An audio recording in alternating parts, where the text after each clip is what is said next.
El Señor Jesús les bendiga, amados hermanos en Cristo Jesús. Gracias damos a nuestro Dios por la nueva oportunidad que nos da de hacer esta transmisión en vivo para nuestra iglesia amada de Versalles, Medellín, de toda el área metropolitana, de municipios de Antioquia, de todo Colombia y de cualquier parte del mundo que alcanzan a conectarse con nosotros, que verán este video. Gracias a Dios, todo esto lo hacemos para la gloria del Señor, para que su nombre sea glorificado y todos nosotros también seamos bendecidos, seamos edificados con la palabra del Señor.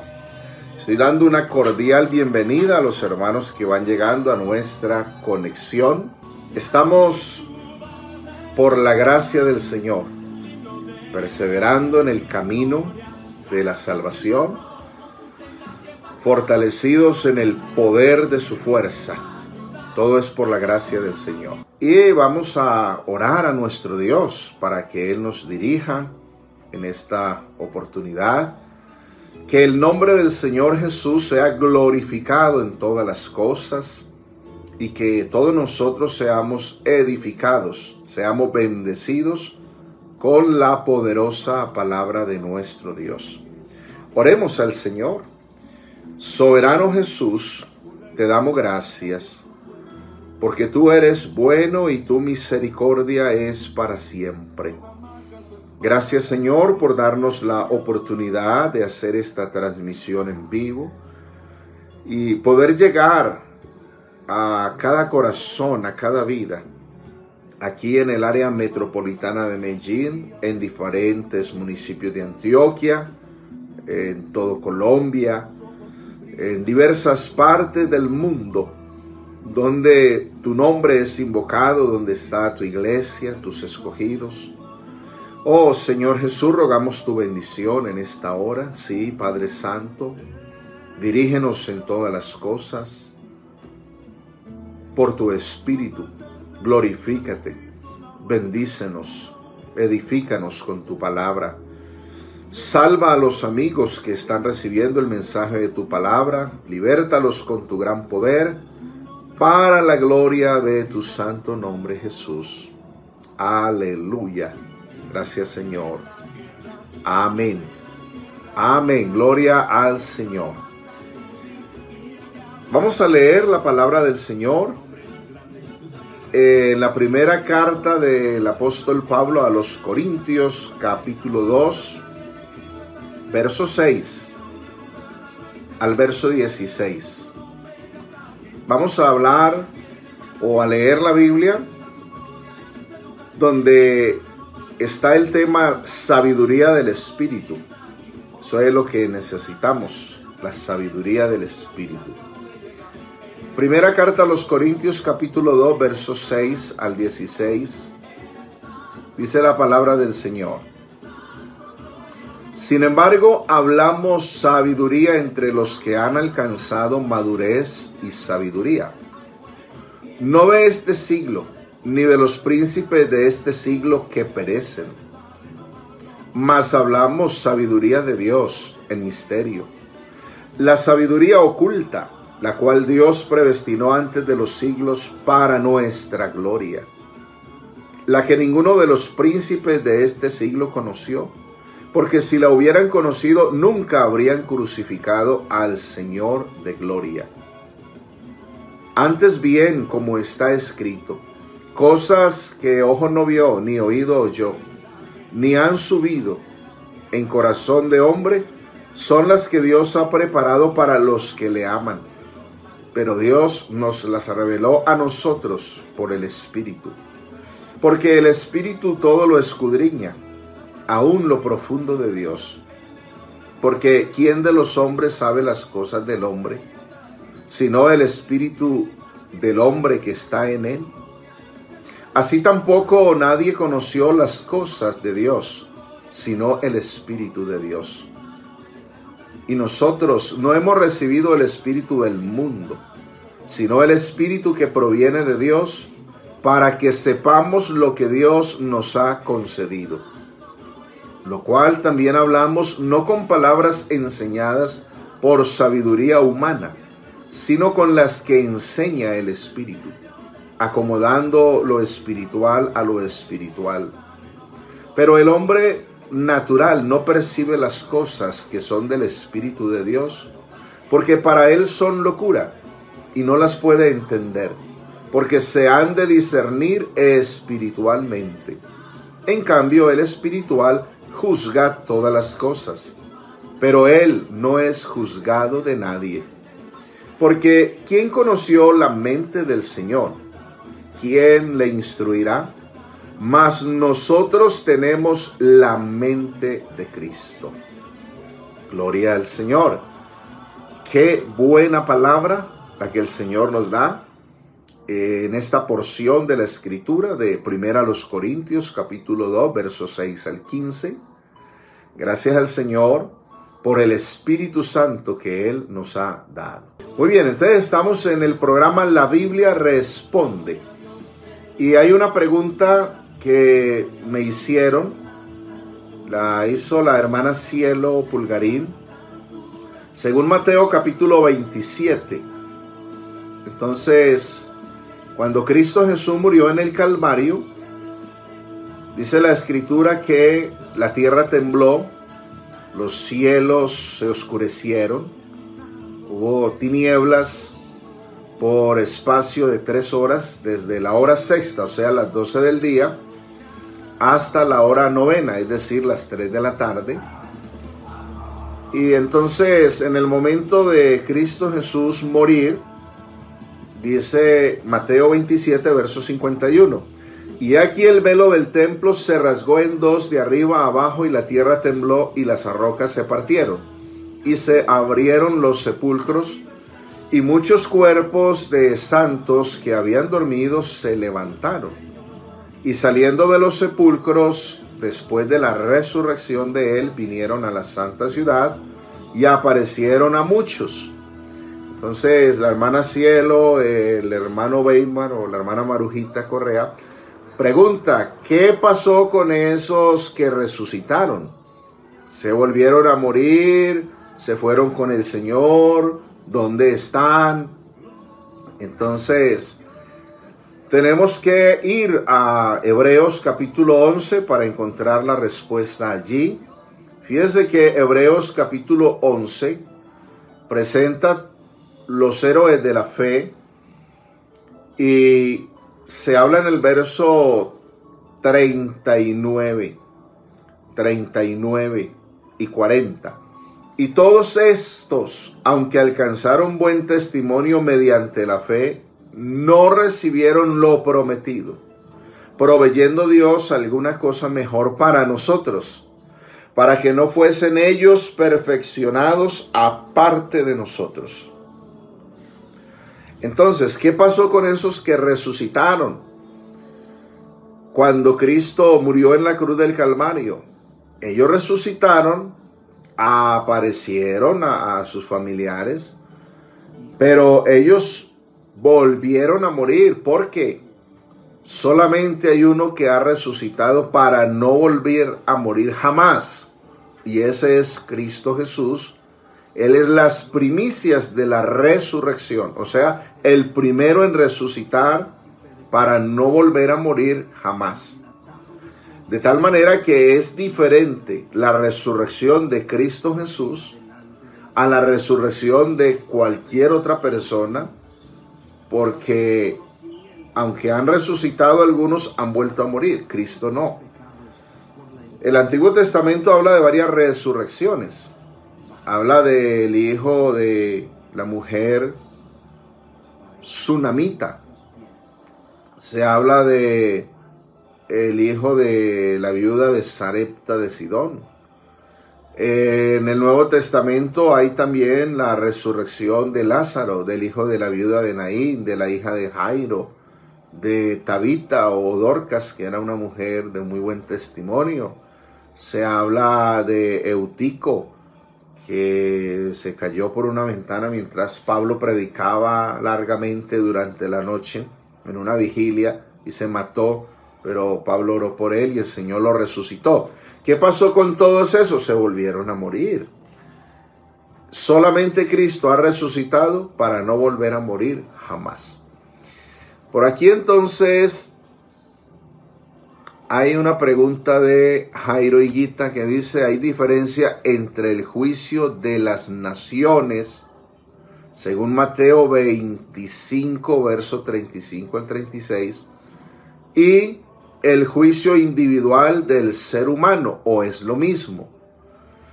Entonces la respuesta la tenemos ahí. Vamos a mirar Mateo capítulo 25, verso 35 al 36, que nos dice: porque tuve hambre y me diste de comer, tuve sed y fui forastero, me diste de beber, fui forastero y me acogiste. Bueno, entonces, fíjense bien, una cosa es el juicio de las naciones. Sí hay diferencia. ¿Cuándo será el juicio de las naciones? El juicio de las naciones será al final de la gran tribulación. Juicio de las naciones. En la segunda venida de Cristo. Mire que ahí lo dice el verso 31, 32.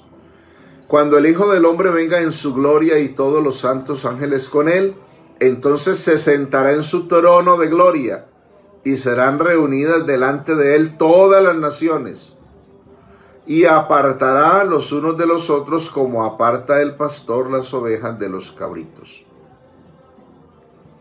Fíjense lo que dice: y pondrá las ovejas a su derecha y los cabritos a su izquierda. Entonces el rey dirá a los de su derecha: venid benditos de mi Padre, heredad del reino preparado para vosotros desde la fundación del mundo. Ahí está hablando de entrar al reino milenial, el reino milenial de 1000 años. ¿Quiénes van a entrar al reino milenial? Las naciones que ayuden a Israel durante el tiempo de la gran tribulación. Ahí, entonces, será juicio de las naciones. Juicio de las naciones. ¿Contra quién es ese juicio? Contra las naciones que se van a aliar con el anticristo para destruir a Israel. Entonces, este juicio de las naciones es diferente del juicio individual de cada persona que está descrito en Apocalipsis 20, verso 11 al 15. Es más, fíjese que juicio de las naciones es en el trono de gloria, y juicio individual de cada persona es en el gran trono blanco. Y está hablando de 2 episodios de la historia de la humanidad diferentes. Juicio de las naciones es antes del milenio. Juicio final individual de cada persona es al final del milenio, cuando todo será destruido y el que no se haya inscrito será lanzado al lago que arde con fuego y azufre. Entonces, si hay diferencia, no es lo mismo. La hermana Milena nos pregunta: ¿el rey David por qué era conforme al corazón de Dios si hizo tantas cosas malas? ¿Y nosotros qué debemos hacer para ser conforme al corazón de Dios? Muy bien. A David en 2 ocasiones se le llama el hombre conforme al corazón de Dios. Una de ellas está en el Antiguo Testamento y la otra está en el Nuevo Testamento. Entonces, fíjese bien que David es llamado conforme al corazón de Dios antes de cometer esas cosas malas. Antes de esos errores, fue llamado por el profeta Samuel y queda registrado en la historia cuando en el libro de Hechos de los Apóstoles. Entonces, el apóstol Pedro en su predicación hace referencia al testimonio que Dios mismo dio acerca de David. Hechos 13, verso 21 y 22 dice: luego pidieron rey y Dios le dio a Saúl, hijo de Cis. Le dio jueces hasta el profeta Samuel, varón de la tribu. Dice que Saúl es hijo de Cis, es varón de la tribu de Benjamín, por 40 años estuvo reinando. Quitado les levantó por rey a David, de quien dio también testimonio diciendo: he hallado a David, hijo de Isaí, varón conforme a mi corazón, quien hará todo lo que yo quiero. Entonces, primera aclaración: David es el hombre conforme al corazón de Dios. Fue llamado conforme al corazón de Dios antes de hacer todas esas cosas malas. Es decir, antes de cometer adulterio con Betsabé, antes de mandar matar a Urías Eteo, antes de querer ocultar ese pecado. Entonces, es que David es llamado conforme al corazón de Dios. Segunda aclaración: David es llamado conforme al corazón de Dios por la actitud que él tiene. Aunque él es conforme al corazón de Dios, comete faltas, pero él reconoce esas faltas y se arrepiente. Ahí tenemos el Salmo 51 como testimonio de su arrepentimiento, de su conversión al Señor. Mientras que Saúl no se arrepiente. Ustedes no ven a Saúl pidiendo perdón a Dios. Ustedes no ven a Saúl buscando el rostro de Dios. Todo lo contrario, lo ven buscando una bruja para que le diga qué es lo que tiene que hacer. O sea, totalmente perdido. El pecado de Saúl es contra la autoridad de Dios, porque se rebeló. Por eso Samuel le dijo: como pecado de adivinación y como ídolos e idolatría es la rebelión y la obstinación. Y el Señor lo desecha para que no sea rey. Y Saúl se pierde. La rebelión solamente puede ser castigada con la muerte. Todos los que en la Biblia se rebelaron murieron. El pecado de David fue contra la santidad de Dios. O sea, David no se levantó contra la autoridad de Dios, sino contra la santidad de Dios. Y cuando comete su pecado, se arrepiente. Entonces, ¿quién es un hombre conforme al corazón de Dios? La única manera para ser conforme al corazón de Dios es estando en Cristo. David era solo una figura, y una figura imperfecta de Cristo. Porque el verdadero varón conforme al corazón de Dios es Cristo Jesús. Y para nosotros poder ser conforme al corazón de Dios, tenemos que estar en Cristo. Tenemos que haber nacido de nuevo. Solo en Cristo podremos ser conforme al corazón de Dios. De resto, nadie fuera de Cristo jamás podrá ser conforme al corazón de Dios.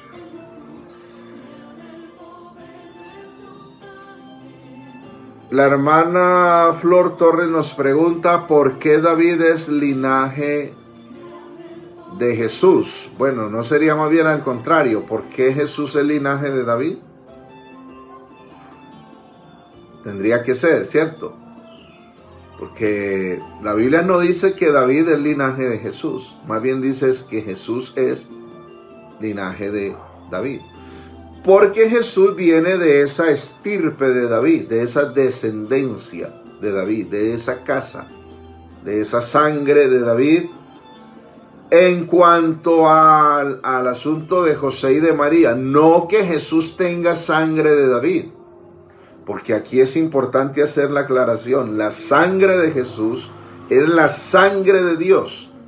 De eso es que habla Hechos, y de una forma muy hermosa, capítulo 20, el verso 28, cuando Pablo da unas recomendaciones a los pastores allá en Éfeso.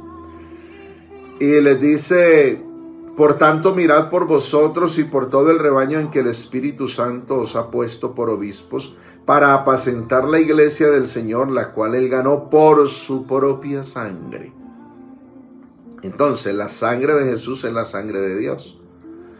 Es fabricada por Dios, creada por Dios, no por el hombre, porque Jesús no fue descendiente del hombre.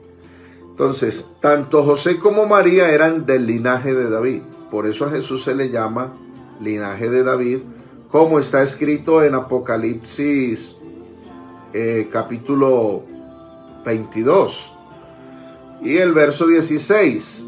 Yo, Jesús, he enviado mi ángel para daros testimonio de estas cosas en las iglesias.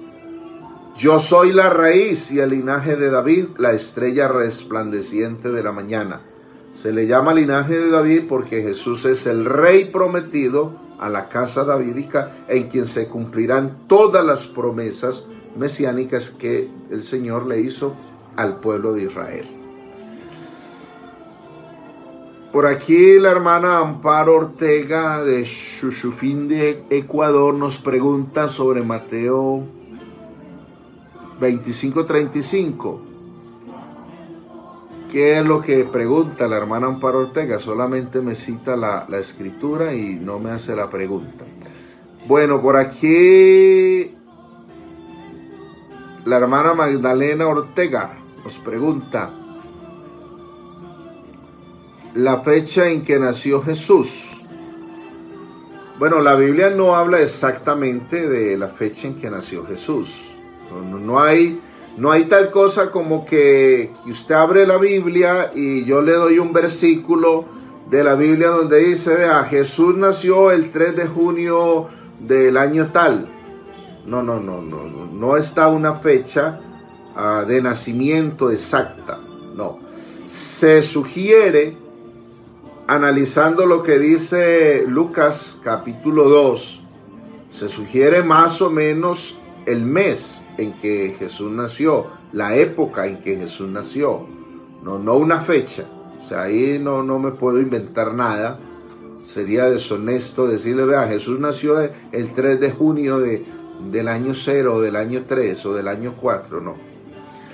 Fíjese lo que dice Lucas 2:8. Cuando Jesús nació, había pastores en la misma región que velaban y guardaban las vigilias de la noche sobre su rebaño. ¿Qué quiere decir eso? Que Jesús no nació en diciembre como la tradición romana lo hace ver y lo enseña, y por eso hacen pesebres y hacen novenas. Jesús no nació en diciembre, porque diciembre en la tierra de Israel es invierno.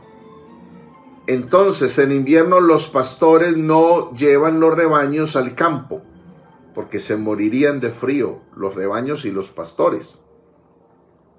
Jesús no nace en diciembre. Diciembre es invierno.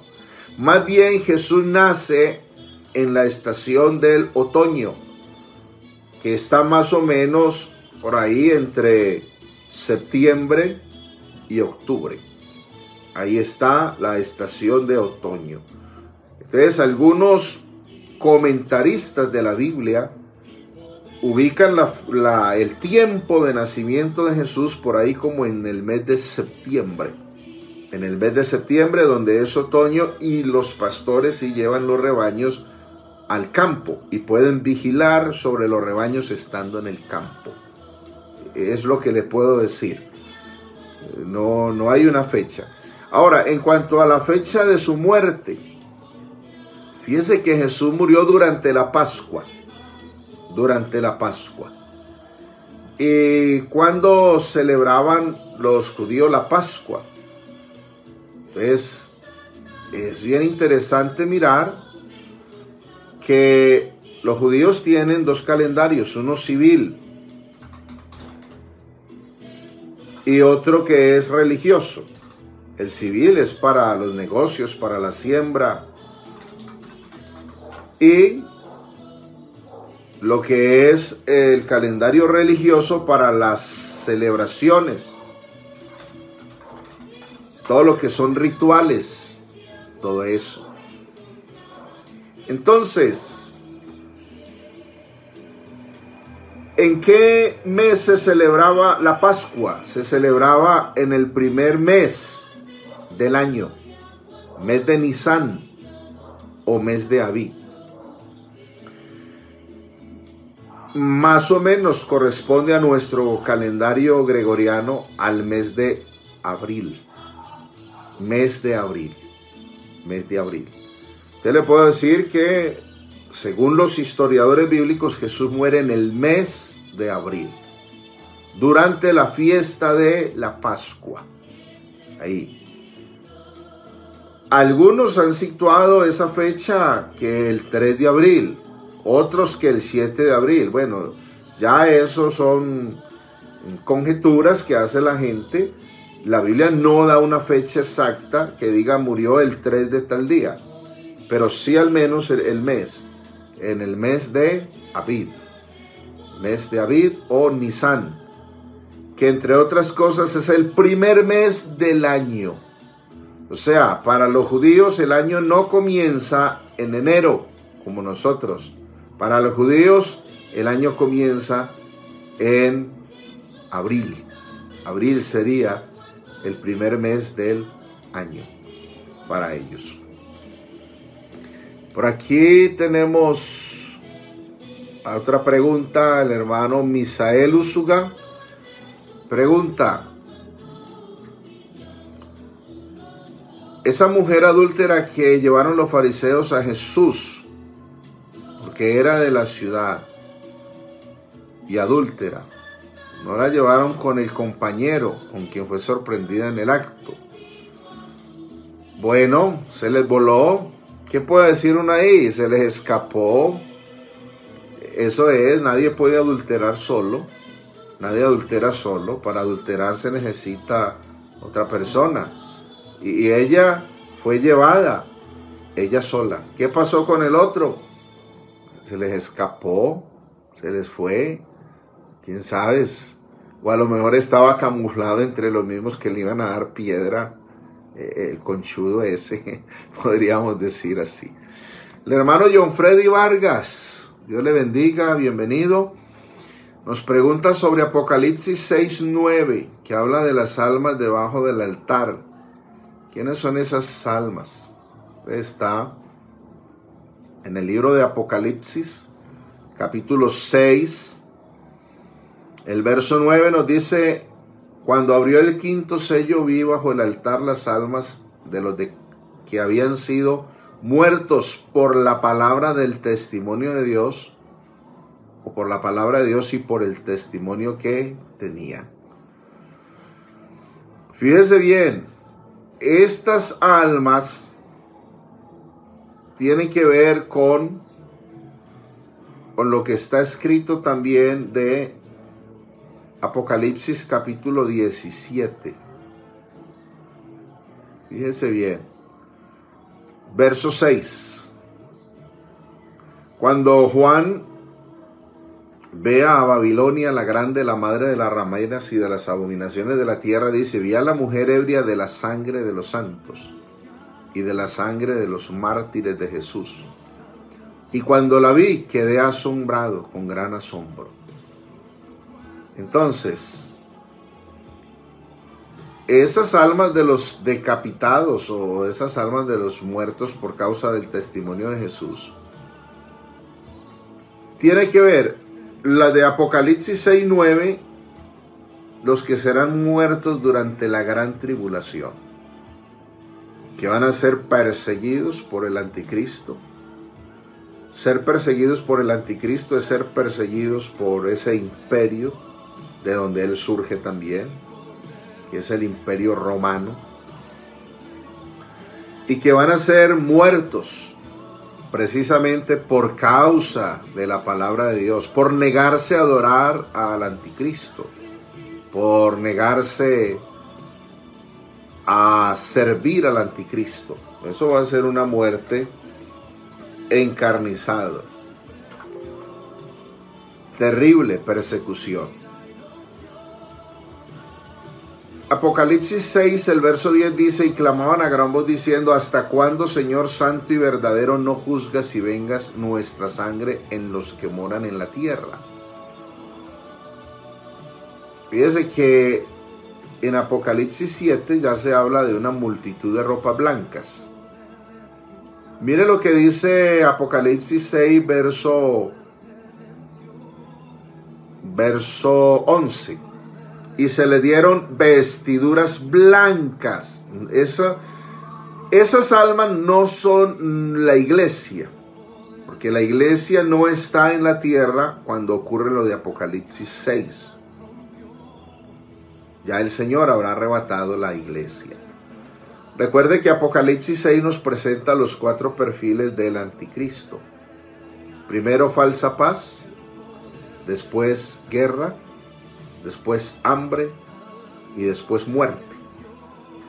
En esa muerte está eso, el matar a la gente del pueblo de Israel.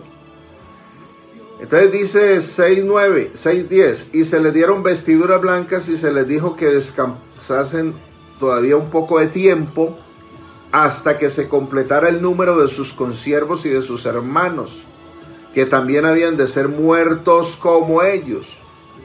O sea, eso es gran tribulación. Ya usted mira Apocalipsis capítulo 7 y entonces aparece el verso 9. Después de esto miré y aquí una gran multitud, la cual nadie podía contar, de todas naciones y tribus, pueblos y lenguas, que estaban delante del trono en la presencia del Cordero, vestidos de ropas blancas y con palmas en las manos. Y clamaban a gran voz diciendo: la salvación pertenece a nuestro Dios, que está sentado en el trono, y al Cordero. Y fíjese que el verso 13 dice: entonces uno de los ancianos habló diciéndome: estos que están vestidos de ropas blancas, ¿quiénes son y de dónde han venido?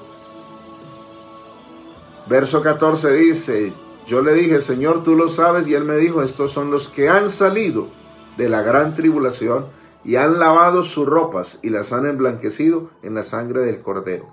Esa no es la iglesia. Ya la iglesia ha sido arrebatada por Cristo. Cuando comienza el arrebatamiento de la iglesia, que es en un abrir y cerrar de ojo, entonces se manifestará el hombre de pecado, vendrá con esos 4 perfiles, en especial matará al pueblo de Israel, a los que del pueblo de Israel sigan a Dios, y el Señor resucitará a estos de la gran tribulación, les dará vestiduras blancas. Y entonces esos son los que salen de la gran tribulación. Esas son las almas de los decapitados por causa de Jesús y de la palabra y del testimonio. Por aquí el hermano Freddy Bustamante, alguien le preguntó: ¿es pecado la vasectomía en los hombres? No, no es pecado. Entonces es algo que en común acuerdo pues puede ser una bendición.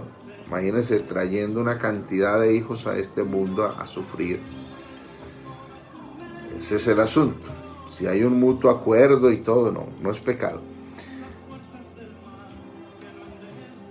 Bueno, saludo al hermano Alexis Guzmán.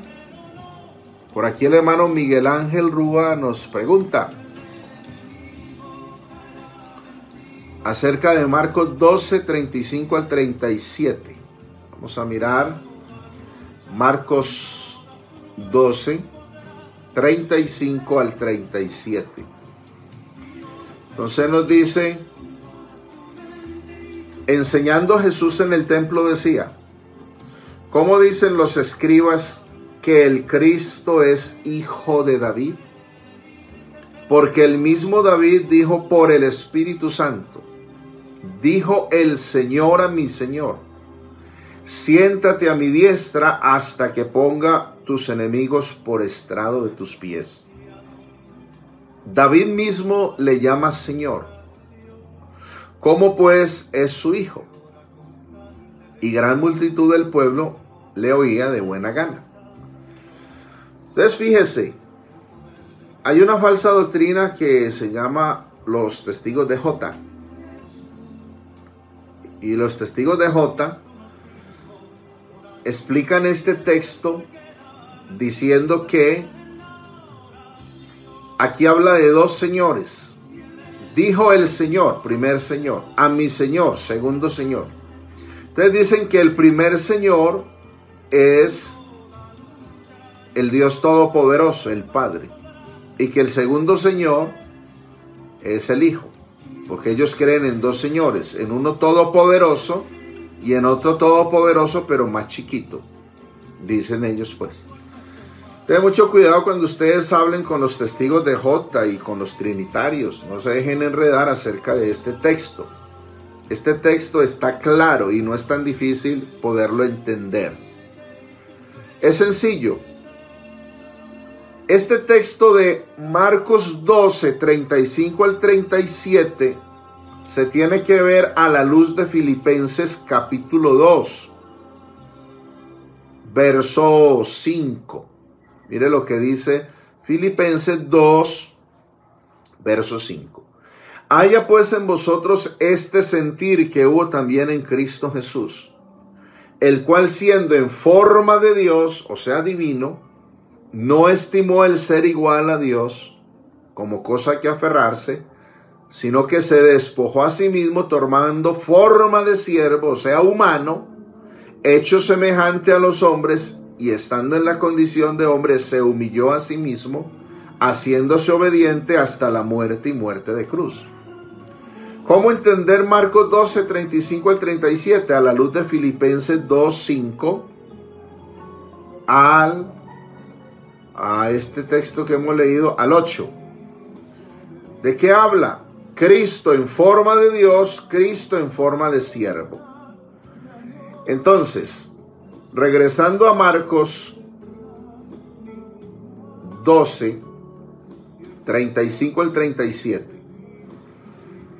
Fíjese que Cristo está diciendo que David está hablando por el Espíritu Santo, o que el Espíritu Santo está hablando a través de la boca de David. Y entonces está diciendo que el Señor, dice Cristo, dijo el Señor a mi Señor, siéntate a mi diestra hasta que ponga tus enemigos por estrado de tus pies. La pregunta de Cristo que le hace a los fariseos es, si David le llama al Cristo Señor, ¿cómo es su hijo? Está ahí donde viene lo interesante. David llama a Cristo Señor porque David sabía por el Espíritu que el Cristo es Dios, que el Cristo es divino. Entonces, Cristo en forma de Dios es el Señor de David, es el Dios de David, es el creador de David. Pero Cristo en forma de siervo es el Hijo de David, es el descendiente de David, según la carne. ¿Se dan cuenta que no es tan difícil entenderlo? Eso es. Y ahora, este asunto, dijo el Señor a mi Señor, siéntate a mi diestra, hasta que ponga tus enemigos por estrado de tus pies.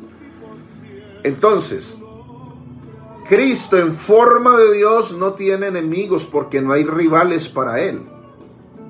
Pero Cristo en forma de siervo sí tuvo que venir a enfrentar unos enemigos. Tuvo que venir a enfrentar al Satán, a los demonios, al pecado, a la muerte, al Hades, al sepulcro. Y dice que el postrer enemigo en ser destruido es la muerte. Entonces, Cristo en forma de siervo, en la función de hijo, va a reinar hasta que el último enemigo sea puesto por estrado de sus pies. ¿Cuándo será destruido ese último enemigo, que es la muerte? Cuando la muerte y el Hades sean lanzados al lago que arde con fuego y azufre, después del juicio final. Y entonces vendrá el estado eterno, cuando el Señor creará cielo nuevo, nueva tierra, donde va a estar la nueva Jerusalén, y Cristo será todo en todos. Esto tiene que leerlo también a la luz de 1 Corintios 15, 24 al 28. Por aquí hay otra pregunta, la hermana Amparo Ortega.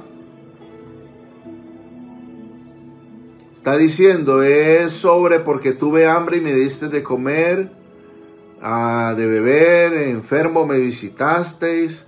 Bueno, eso hace referencia, está en Mateo 25, está haciendo referencia al pueblo de Israel durante la gran tribulación.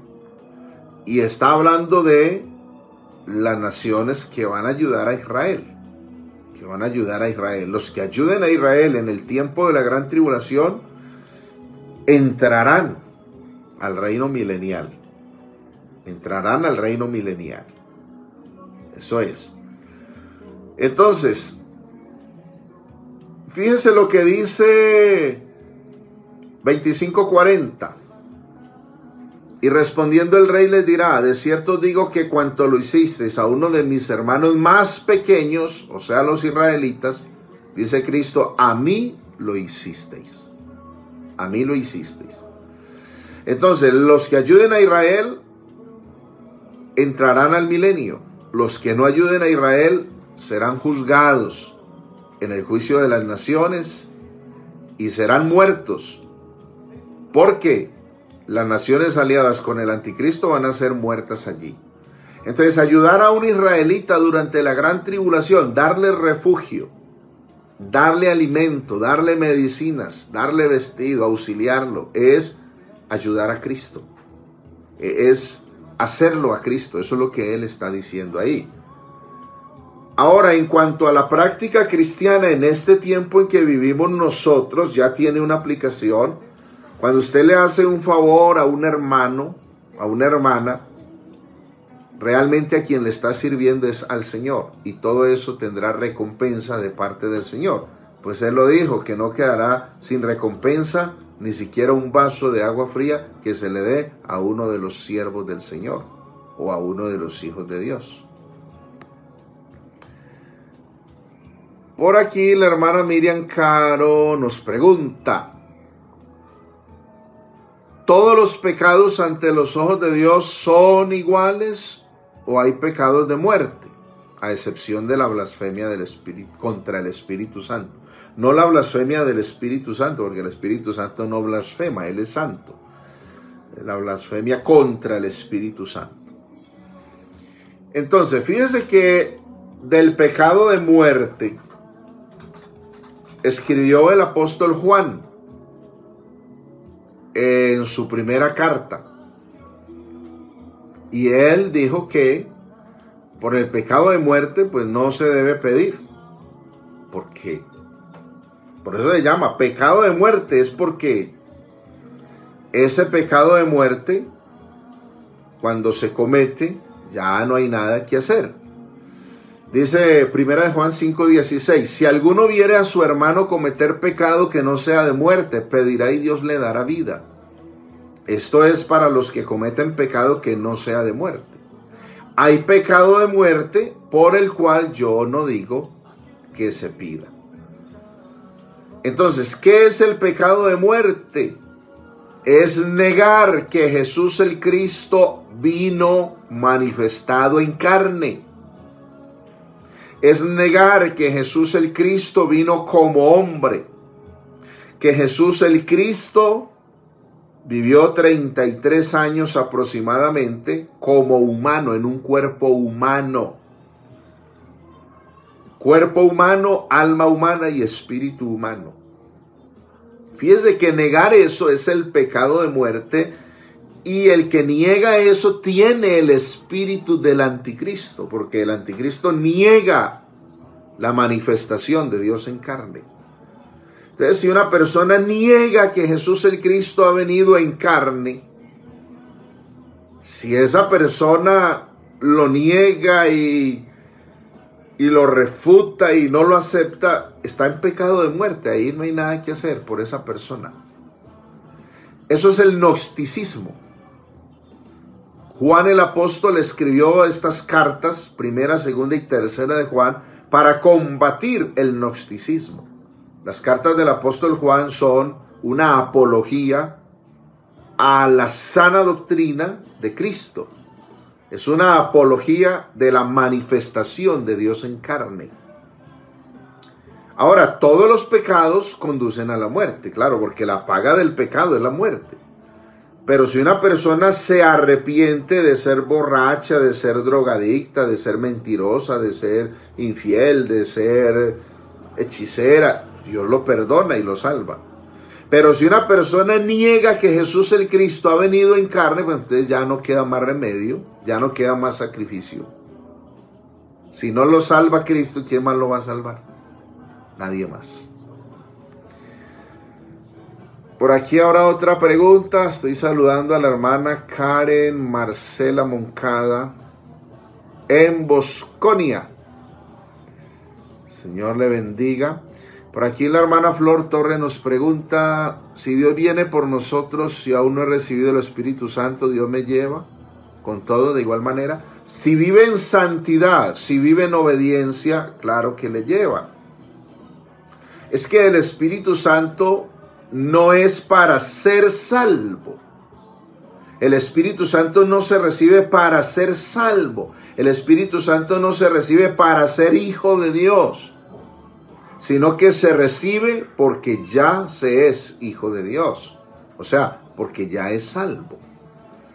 Cuando una persona inconversa recibe el Espíritu Santo, ¿qué se espera de ella? Que se bautice y que siga en el camino del Señor. Lástima que algunos inconversos reciben el Espíritu Santo y entonces no siguen en ese proceso, en esa obra de la salvación, sino que salen y se van y no valoran lo que han recibido. Romanos capítulo 8, mire lo que está allí escrito acerca del Espíritu. Verso 16. El Espíritu mismo da testimonio a nuestro espíritu de que somos hijos de Dios. Entonces, ¿para qué se recibe el Espíritu Santo? Para que quede como testimonio de que ese hombre, esa mujer que recibe el Espíritu y habla en otras lenguas, es hijo de Dios. Es hijo de Dios, no para ser hijo, sino que ya es hijo de Dios. Si usted se arrepintió, si usted creyó al Evangelio, usted se convirtió, usted nació de nuevo, usted se bautizó en el nombre del Señor Jesús y está viviendo en obediencia, en santidad, el Señor viene por la iglesia, el Señor se lo lleva.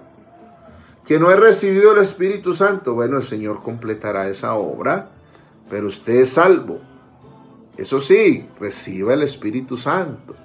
Busque recibirlo, no se conforme, porque algunos se conforman. Y la idea es que el que no ha recibido el Espíritu Santo busque recibirlo.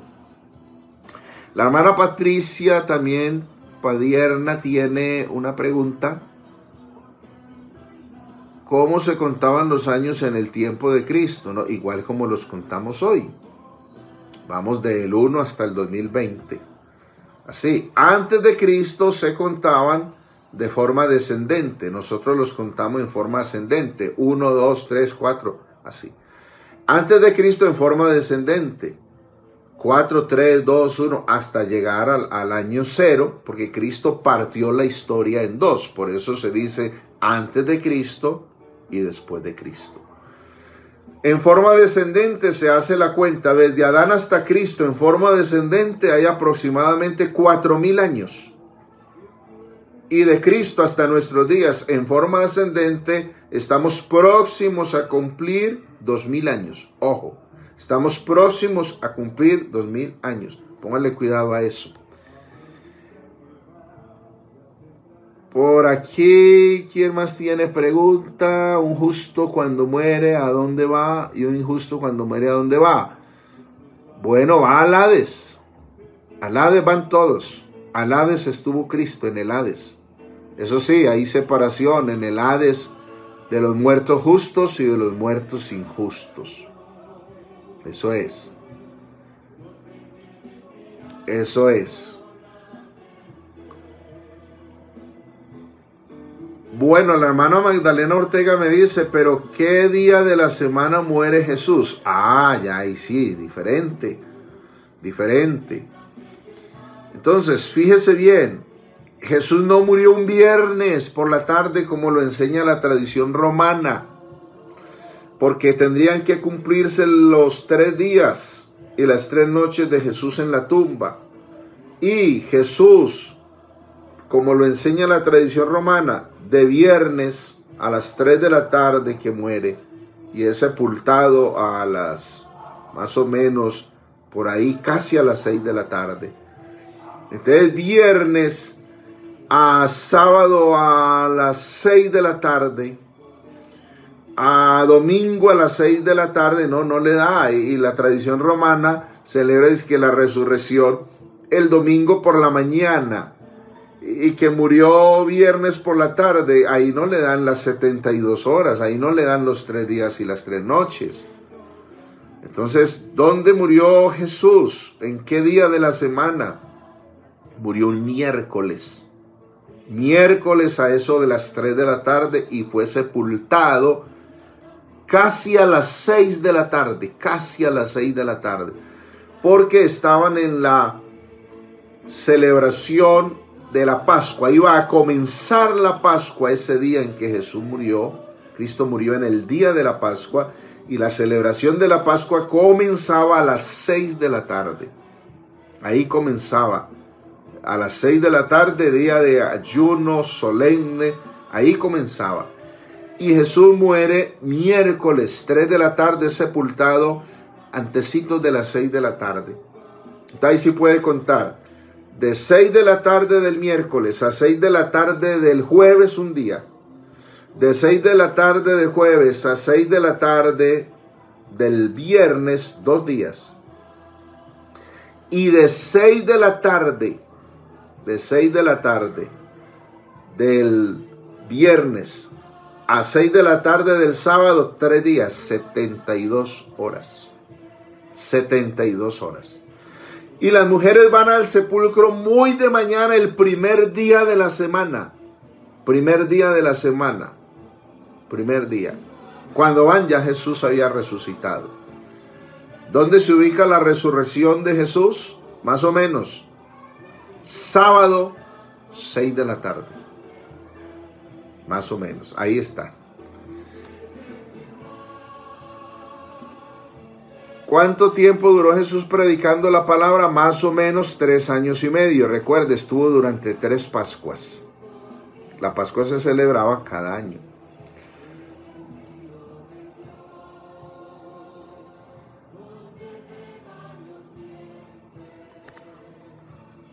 Bueno, Apocalipsis capítulo 11.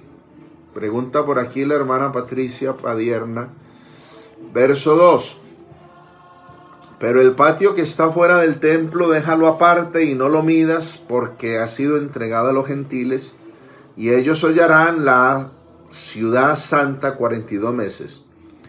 Recuerdo que 42 meses son 3 años y medio. Se refiere al tiempo de la gran tribulación, donde el santuario del Señor va a ser hollado por los gentiles. Los gentiles van a estar aliados con el anticristo. Entonces los gentiles van a hollar la ciudad de Jerusalén durante 3 años y medio, que es la persecución del anticristo contra el pueblo de Israel. De eso es que está hablando ahí. Apocalipsis 11, verso 2. El hermano Miguel Ángel Rúa nos pregunta ¿por qué Dios rechazó la ofrenda de Caín? ¿Cuál fue la razón? Porque la ofrenda de Caín era una ofrenda incruenta, o sea, no derramamiento de sangre. ¿Qué ofreció Caín? Ofreció lo mejor de la tierra, los mejores frutos. Recuerde que él era agricultor.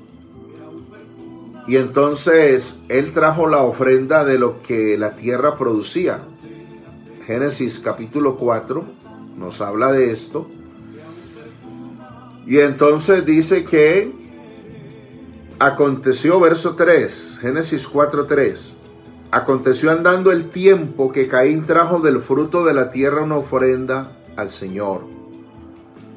La ofrenda de Caín, por decirlo así, para que entienda, eran frutos de la tierra. tomates, lechugas, repollos, zanahorias, cebollas, ajos, aguacates, peras, manzanas, uvas, toda la agricultura.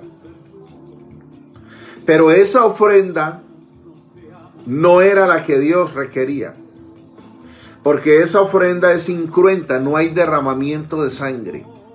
Y ya el Señor le había enseñado a Adán y a Eva, ya les había enseñado que la forma de acercarse a Dios era mediante el sacrificio cruento, o sea, derramamiento de sangre, mediante el sacrificio de un animal. ¿Cómo lo sabemos? Porque cuando Adán y Eva merecían morir, el Señor no los mató. En lugar de matar a Adán y a Eva, el Señor mató un animal y con la piel de ese animal les hizo túnicas, vestidos. A Adán y a Eva los vistió. Eso es muestra de la misericordia, de la gracia de Dios, del perdón de Dios. Y eso apunta al Calvario, a Cristo Jesús. Entonces, Caín, ¿qué está haciendo? Está rechazando en figura el sacrificio de Cristo Jesús. Lo que ocurre hoy con mucha gente, que piensan que por tratar de hacer una obra o de dar una ofrenda, ya con eso cumplieron. Y han rechazado lo más importante, que es el sacrificio de Cristo Jesús en la cruz del Calvario. Abel ofrece las primicias de sus ganados. Oído, las primicias. El Señor es el dueño de las primicias, primeros frutos de una labor, de una cosecha, reconociendo al Señor dueño de todo. Ofrece los primogénitos, las primicias, de lo más gordo de su rebaño. Hay sacrificio, hay derramamiento de sangre. Con eso Abel está diciendo, en lugar de morir yo, entonces ofrezco este cordero, ofrezco este becerro como sustituto mío. En otras palabras, así como Dios le enseñó a mi padre y a mi madre, entonces yo también voy a obedecer, voy a hacer así. Necesito un sustituto para acercarme a Dios. Ese es el asunto de la ofrenda de Caín y Abel. Respondo a la última pregunta y se nos acabó el tiempo. La hermana Joana Jaramillo nos pregunta: ¿quién le predicará el evangelio a los israelitas que van a ser salvos durante la gran tribulación?